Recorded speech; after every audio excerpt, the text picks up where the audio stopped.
Takže pláž Pegasos World. Lehátka sú trošku ďalej. Nejakých 50 metrov musíte prejsť po horúcom piesku.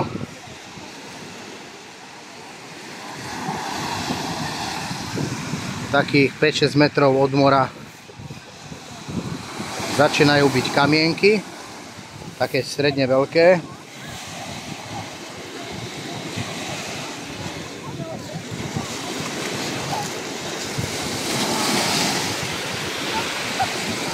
Ktoré pokračujú až do mora.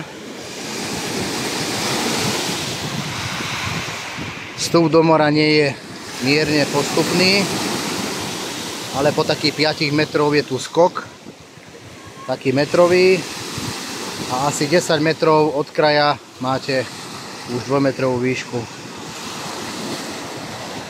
More je ale nádherné.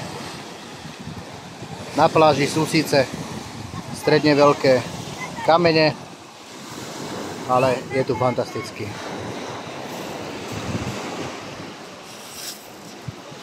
Pegasos World, Turecko.